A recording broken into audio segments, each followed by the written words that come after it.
អ្នកហើយបើបងម្នាក់ទៀតគ្រប់1000អ្នកហើយណាអូយនេះណាតដាច់ចិត្តធ្វើបោកក្មេងទៅម្នាក់នេះទៅបើអូននេះគួរឲ្យស្រឡាញ់ម្លឹងអូនណាមួយរយៈនេះបងខ្វល់លុយរស់ស៊ីបងសុំខ្ចីលុយអូនខ្លះសិនបានអត់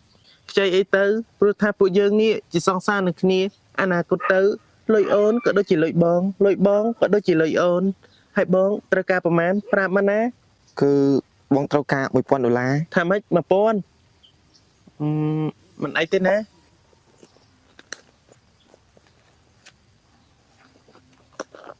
ណែបងអរគុណហើយណាអូននេះពិតជាគួរឲ្យស្រឡាញ់មែនក្មេងតូចរបស់បងសម្បត្តិអីក៏យូរខ្លាំងម្ល៉េះនេះអូនតូចបងមកដល់ហើយនេះបងមកដល់ហើយអីមិនក៏យូរខ្លាំងម្ល៉េះបងអូយអូនតូចគឺបងរវល់តែបោកលុយនឹងសមានប៉ាហ្នឹងណាតម្រុំនឹងបាន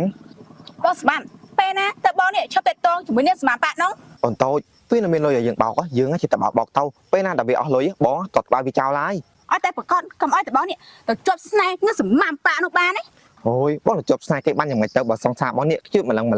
នាងសមានប៉ានោះព្រាមនឹងអូនមិនបាននោះទេបានអូនតូចមកតាមម៉ូតូមកបងនាំដល់ហើយមក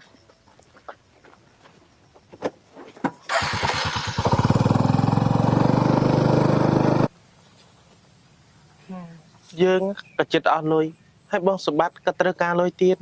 តែយើងត្រូវធ្វើយ៉ាងម៉េចទៅណោះ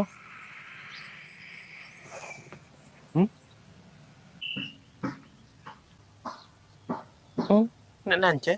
ដូចជាបងសម្បត្តិបងសម្បត្តិដែរអូនេះត្រូវការលុយទិញកៅស្អាតទិញកាបូបនៅទៅស្បែកជើងណាបងមិនឲ្យនោះទេចាំបងនេះឲ្យណា